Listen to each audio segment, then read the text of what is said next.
Assalamualaikum dear students, welcome to my channel Discover Concept. Today we are going to discuss banking of road. First of all we are generally going to discuss a circular motion. कि consider आपके पास कोई भी body है और वो क्या करती है, सर्कल में रोटेट करना चाह रही है बॉडी, तो नेसेसरी है कि इसके पास एक फोर्स, इसके ऊपर एक फोर्स एक्ट करना चाहिए और वो फोर्स का डायरेक्शन क्या होना चाहिए, सेंटर की तरफ। जब इस बॉडी के ऊपर, यहाँ पर ये बॉडी है, इसके ऊपर एक फोर्स एक्ट करेगा जो कि सेंटर की तरफ होगा, जिसको हम सेंट्रीपिटल फोर्स कहते हैं, तभी ये बॉडी सेंटर में, सर्कल में मूव कर पाएगी। और आपको पता है इसकी अपोजिट डायरेक्शन में भी एक फोर्स होती है जिसको हम सेंट्रीफ्यूगल फोर्स कहते हैं। सेंट्रीफ्यूगल फोर्स, इन दोनों को हम सेम फार्मूला से रिप्रेजेंट करते हैं, एफ सी और एफ सेंट्रीफ्यूगल, दोनों को हम एम वी स्क्वायर से डिवाइड बाई आर से रिप्रेजेंट करते हैं। ये इसका मैथमेटिकल फॉर्म है। जैसे कि स्टूडेंट्स कंसिडर करेंगे, गाड़ी है आपके पास, तो जब ये सर्कल के अंदर रोटेट करेगी तो यहाँ पे इस केस में सेंट्रीपिटल फोर्स कौन प्रोवाइड करता है। जब बॉडी सर्कल के अंदर रोटेट होती है तो सेंट्रीपिटल फोर्स यहाँ पे ये टायर्स के बीच में और अर्थ के बीच में जो फ्रिक्शन होती है, वो फ्रिक्शन ही सेंट्रीपिटल फोर्स प्रोवाइड करती है। सेंट्रीपिटल फोर्स कौन प्रोवाइड करता है, फ्रिक्शनल फोर्स। फ्रिक्शनल फोर्स को नॉर्मली हम स्मॉल एफ से रिप्रेजेंट करते हैं। अब स्टूडेंट्स, ये जो फ्रिक्शन है, फ्रिक्शन की तो एक ख़ास वैल्यू होगी। ये जो टायर और अर्थ के बीच में फ्रिक्शन है, इसकी तो एक ख़ास वैल्यू होगी जिसको हम मैक्सिमम फ्रिक्शन कहते हैं। फॉर एग्ज़ाम्पल वो आपके पास है 100 न्यूटन, फॉर एग्ज़ाम्पल 100 न्यूटन है। तो अब जैसे जैसे ये सेंट्रीफ्यूगल फोर्स इंक्रीज़ होता जाएगा, सेंट्रीफ्यूगल फोर्स किसकी इक्वल है, एफ सेंट्रीफ्यूगल जो है आपके पास M V square divide by R की इक्वल है। जब बॉडी सर्कल के अंदर रोटेट कर रही है तो जो आउटवर्ड फोर्स है ये M V square divide by R centrifugal force, जितना बॉडी हाई स्पीड से जाएगी तो सेंट्रीफ्यूगल फोर्स वो भी ज़्यादा होता जाएगा, आउटवर्ड फोर्स। इसका मतलब है कि ज़्यादा फ्रैक्शन आपको चाहिए। अब ये फ्रैक्शनल फोर्स ऐसा फोर्स है जो अपनी वैल्यू एक लिमिट के अंदर इंक्रीज़ डिक्रीज़ कर सकती है। मतलब आपको मैंने कहा कि फॉर एग्ज़ाम्पल इस केस में मैक्सिमम फ्रैक्शन जो है हमारे पास वो कितनी है, 100 न्यूटन।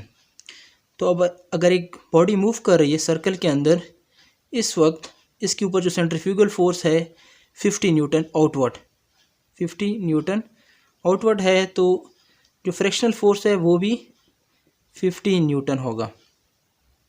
लेकिन जैसे ही आप स्पीड इंक्रीज़ करते जाएंगे, ये वी इंक्रीज़ होता जाएगा, तो सेंट्रीफ्यूगल फोर्स भी इंक्रीज़ होता जाएगा। सो इसीलिए फ्रैक्शन भी इंक्रीज़ होता जाएगा, फ्रैक्शनल फोर्स भी इंक्रीज़ होता जाएगा, मीन टू से कि सेंट्रीपिटल फोर्स भी इंक्रीज़ होता जा रहा है। लेकिन जब ये सेंट्रीफ्यूगल फोर्स फॉर एग्ज़ाम्पल यहाँ पे 100 न्यूटन आ गया, 100 न्यूटन, तो फ्रैक्शनल फोर्स भी यहाँ पे 100 न्यूटन हो जाएगा। अब जो है यहाँ पे दोनों फोर्सेस सेंट्रीपिटल एंड सेंट्रीफ्यूगल दोनों इक्वल एंड अपोजिट हो जाएंगे, तो ये मैक्सिमम स्पीड होगी जिससे एक बॉडी सर्कल के अंदर रोटेट कर सकती है या एक कर्व के अंदर रोटेट हो सकती है। अब अगर बॉडी मज़ीद स्पीड इंक्रीज़ करती है और सेंट्रीफ्यूगल फोर्स फॉर एग्ज़ाम्पल 100 से इंक्रीज़ होता है, ठीक है, सेंट्रीफ्यूगल फोर्स जो है वो 100 से इंक्रीज़ होता है, तो इस केस में क्या होता है, फॉर एग्ज़ाम्पल 105, तो फ्रैक्शन की तो मैक्सिमम वैल्यू ही 100 न्यूटन है, वो 100 न्यूटन से तो मज़ीद इंक्रीज़ नहीं कर सकता। तो इस केस में बॉडी जो है वो सर्कल से बाहर यूँ निकल जाएगी, आउटवर्ड। सो स्टूडेंट्स, एक ख़ास स्पीड के अंदर, एक ख़ास स्पीड रेंज के अंदर बॉडी एक सर्कल के अंदर रोटेट कर सकती है। अब जितना ज़्यादा friction between the tyres and the road, उतना ही ज़्यादा वो हाई स्पीड के साथ सर्कल के अंदर रोटेट कर सकते हैं। लेकिन स्टूडेंट यहाँ पे फॉर एग्ज़ाम्पल एक सर्कल के अंदर बॉडी रोटेट कर रही है और मैक्सिमम स्पीड जो ये अप्लाई कर सकते हैं वो 100 मीटर पर सेकेंड। से मूव कर सकती है सर्कल के अंदर। और अब अगर बॉडी को फॉर एग्ज़ाम्पल ज़्यादा हाई स्पीड के साथ रोटेट होना है तो अब फ्रैक्शन तो वैसे आप जनरल इंक्रीज़ नहीं कर सकते, लेकिन यहाँ पे फिर हम एक और फिनोमेना यूज़ करते हैं अपने स्पीड इंक्रीज़ करने के लिए, वो है बैंकिंग ऑफ रोड। हम बैंकिंग करते हैं। बैंकिंग का मतलब क्या है? सिंपली आपने अक्सर टर्न के ऊपर देखा होगा कि रोड फॉर एग्ज़ाम्पल ये स्मूथ रोड है, प्लेन रोड है, तो वहाँ पे कुछ इंक्लाइनेशन होती है, थोड़ा सा रोड इंक्लाइन होता है, बेंडिंग होती है रोड की। रोड का जो एक एंड है, रोड का एक एंड ऊपर की तरफ थोड़ा सा यूँ उठा होता है और यूँ देखें, यूँ इस तरह एक एंड उसका उठा होता है और दूसरा नीचे की तरफ होता है, ताकि जो कार है फॉर एग्ज़ाम्पल पहले गाड़ी यूँ मूव करती है, लेकिन जब वो इंक्लाइनेशन आ जाती है तो फिर गाड़ी यूँ मूव करती है। अब इस केस में नॉर्मल फोर्स एक्शन में आता है, जिसकी वजह से मज़ीद सेंट्रीफ्यूगल फोर्स प्रोवाइड होती है बॉडी को, जिससे वो मज़ीद सेंट्रीफ्यूगल फोर्स की ज़्यादा वैल्यू को वो बैलेंस कर सकता है और ज़्यादा हाई स्पीड से वो वहाँ पे रोटेट हो सकती है body without any over toppling या ओवर टर्निंग। सो इसीलिए हम बैंकिंग करते हैं। अब बैंकिंग थोड़ा मज़ीद डिटेल से देखते हैं। तो स्टूडेंट्स फॉर एग्ज़ाम्पल आपके पास एक कहीं पर सर्टन ऐसा रोड है और टर्निंग है। सो यहाँ पे आप बैंकिंग करना चाह रहे हैं और बैंकिंग के लिए आपको फॉर एग्ज़ाम्पल चाहिए कि कितनी एंगल आप यहाँ पे रख लें। इस तरह यहाँ पे फॉर एग्ज़ाम्पल आप यहाँ पे बैंकिंग यूँ करते हैं, ये थीटा जो है ये कितना हो आपके पास, तो ताकि आप एक सर्टन 100 मीटर पर सेकेंड की स्पीड लिमिट मेंटेन कर लें, या 120 मीटर पर सेकेंड की स्पीड यहाँ पे मेंटेन कर लें। या फॉर एग्ज़ाम्पल आपने एक रोड बना लिया और सर्टन इंक्लिनेशन आपने यहाँ पे बना लिया है और आप मालूम करना चाहते हैं कि स्पीड कितनी स्पीड से आप यहाँ से गुज़र सकते हैं। अब तो इन दो बातों के लिए अब हम डेराइवेशन सर्टन डेराइवेशन करेंगे। So stay with me. अब स्टूडेंट्स फॉर एग्ज़ाम्पल आपके पास एक सर्टन इंक्लाइनेशन ऐसी हुई है या बैंकिंग ऑफ रोड हुई है, और अब ये आपके पास फॉर एग्ज़ाम्पल गाड़ी है जो कि अब इसने यहाँ पे सर्टन टर्न पे ऐसे रोटेट होना है। सो यहाँ पे एक एंगल क्रिएट होगा। ये जो एंगल होगा इसको भी हमने फाइंड करना है, और किस स्पीड से गाड़ी यहाँ से गुजर सकती है वो हमने कैलकुलेट करना है। उसके लिए फार्मूला हमने डिराइव करना है। सो मैं इस चीज़ का ये जो यहाँ पे आपके सामने ये मैंने इंक्लिनेशन की हुई है, इसको मैं फिगर में बनाऊंगा और फिगर के थ्रू वहाँ से हम डेराइवेशन करेंगे। सो यहाँ पे आपने देखना है अभी। सो फॉर एग्ज़ाम्पल स्टूडेंट्स ये आपके पास बैंकिंग है रोड की, एक सर्टन रोड है यूँ आपके पास। सो यहाँ पे बैंकिंग हुई है यूँ, और यहाँ पे यूँ जो है आपके पास गाड़ी मूव करेगी आगे। ये आपके पास गाड़ी है जिसने आगे यूँ मूव करना है सर्कल में। सो यहाँ पे स्टूडेंट्स अब हमें पता है कि यहाँ पे जो वेट है वो तो डाउनवर्ड होता है, weight that is equal to mg होता है, वेट डाउनवर्ड होगा। आउटवर्ड इसके ऊपर कौन सा फोर्स एक्ट करेगा, वो होगा सेंट्रीफ्यूगल फोर्स। और इनवर्ड कौन सा फोर्स एक्ट करेगा सर्कल के सेंटर की तरफ, वो आपको पता है कि सेंट्रीपिटल फोर्स Fc होगा।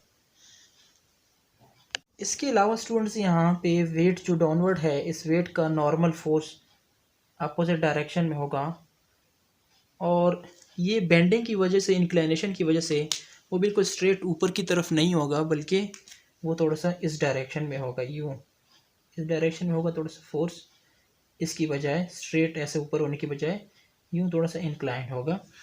सो ये जो नॉर्मल फोर्स है आप इसको F नॉर्मल कह लें। अब हमने इसके साथ सारा डील करना है। इसको मैं दोबारा से फिगर अलग बनाता हूँ और सारी हमारी कैलकुलेशन इसके साथ है। इसके सबसे पहले हमने कंपोनेंट निकालने हैं। इसके दो कंपोनेंट हो गए हमारे पास, और एक कंपोनेंट हमारे पास ये वेट को बैलेंस करेगा और एक सेंट्रीपिटल फोर्स प्रोवाइड करेगा, या दूसरे अल्फाज में सेंट्रीफ्यूगल फोर्स को बैलेंस करेगा। आप स्टूडेंट्स इस फिगर को देखें दोबारा से।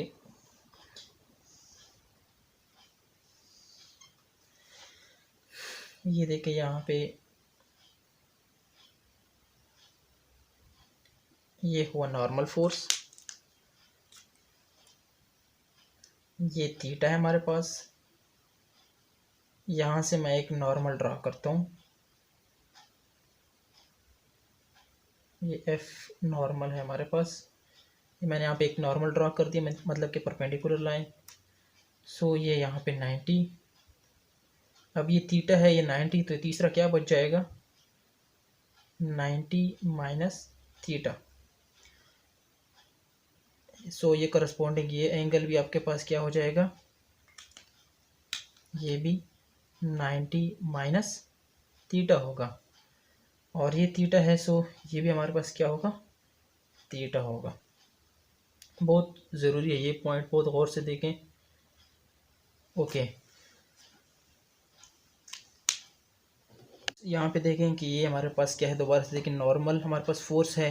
इस नॉर्मल फोर्स के हमने दो कंपोनेंट निकालने हैं। सो मैंने यहाँ पे इसका परपेंडिकुलर यहाँ पे एक लाइन ड्रा कर दिया है। सो ये हमारे पास 90 का होगा एंगल, ये थीटा, और ये 90 माइनस थीटा हो जाएगा, ये भी 90 माइनस थीटा, और ये आपके पास थीटा आ जाएगा। अब हमने इस फोर्स नॉर्मल फोर्स की जो है दो कंपोनेंट निकालने हैं। इजी है, लेकिन बहुत स्टूडेंट को कन्फ्यूजन होती है इसमें। सो मैं थोड़ी डिटेल से ये चीज़ समझाऊंगा यहाँ। अब स्टूडेंट्स कंपोनेंट्स निकालने के लिए मैं ये वाला जो पोर्शन है इसको यहाँ पे अलग से लिखता हूँ। ये वो नॉर्मल,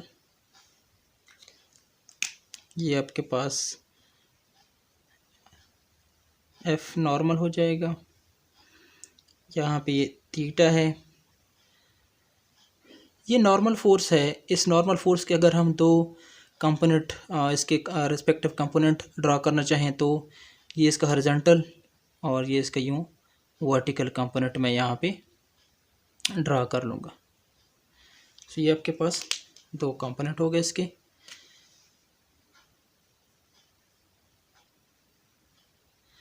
ओके, सो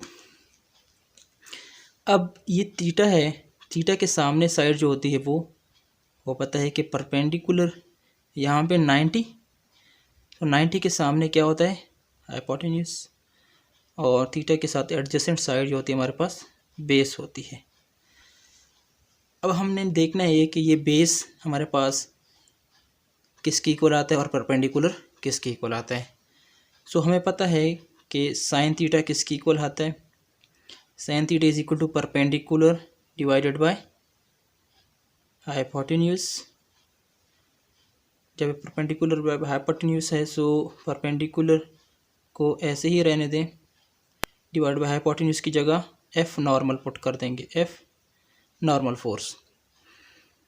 अब हमने परपेंडिकुलर फाइंड करना है तो एफ नॉर्मल यहाँ पे आ जाएगा। So perpendicular will be equal to F normal sine theta.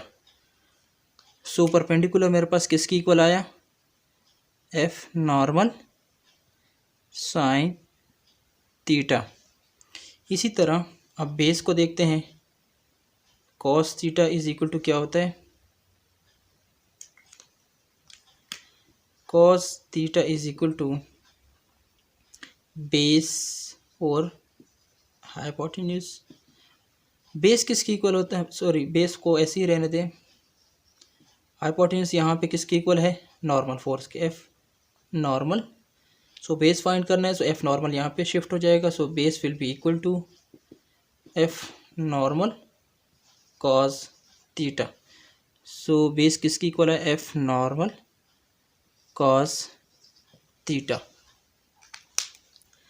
So यहाँ पे देख लें स्टूडेंट्स, अब ये वाला जो कंपोनेंट है, ये देखें ये वाला जो कंपोनेंट है ये आपकी बुक में लिखा होगा। जो फेडरल बोर्ड की बुक है या मर्दान बोर्ड की जो बुक है, दोनों की सेम बुक है, इसमें यहाँ पे लिखा हुआ है ऊपर वाली जो कंपोनेंट है इसको यहाँ पे एफ साइन थीटा शो किया हुआ है, जो कि गलत है। हालांकि बाद में इसकी करेक्शन आगे हुई है। जो डेरिवेशन है उसमें ठीक लिखा है, लेकिन यहाँ पे फिगर में गलत लिखा हुआ है। सो ये वाला कंपोनेंट हमारे पास किसकी इक्वल आया, ये वाला कंपोनेंट हमारे पास एफ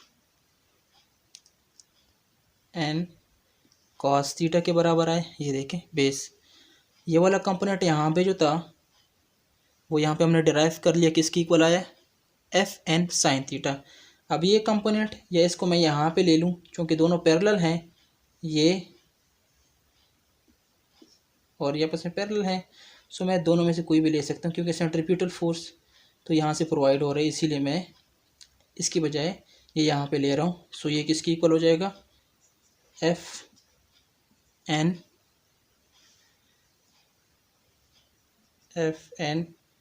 साइन थीटा।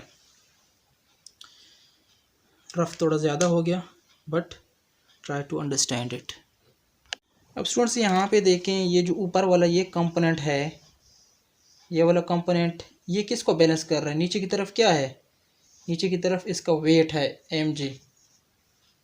तो एफ कॉस थीटा वाला ये वाला जो कंपोनेंट है बेस जो है, या एफ एन कॉस थीटा, ये किसको बैलेंस कर रहा है, वेट को बैलेंस कर रहा है।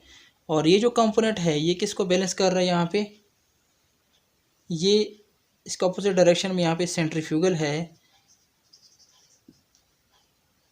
सो ये किसको बैलेंस करेगा, यहाँ पे सेंट्रीफ्यूगल फोर्स को, ठीक है, ये सेंट्रीफ्यूगल फोर्स को यहाँ पे बैलेंस कर रहा है। इसको मैं मैथमेटिकल फॉर्म में लिख रहा हूँ आगे, इसीलिए आपने याद रखना है कि ये जो एफ साइन थीटा वाला कंपोनेंट है, ये एफ साइन थीटा वाला कंपोनेंट सेंट्रीफ्यूगल फोर्स को बैलेंस कर रहा है, और एफ कॉस थीटा वाला जो कंपोनेंट है ये वेट को बैलेंस कर रहा है यहाँ पे। सो मैं यहाँ पे इसको मैथमेटिकली लिखता हूँ। व्हाट आई हैव, पहली बात मैंने क्या कही कि एफ एन साइन थीटा किसको बैलेंस कर रहा है, it balances the centrifugal force. Centrifugal force किसकी इक्वल होता है, M V square divided by R. दूसरी बात क्या, इसका इक्वेशन 1। दूसरी बात ये कि एफ एन कॉस थीटा है ये किसको बैलेंस कर रहा है, it is balancing the weight of the car, that is equal to M ji.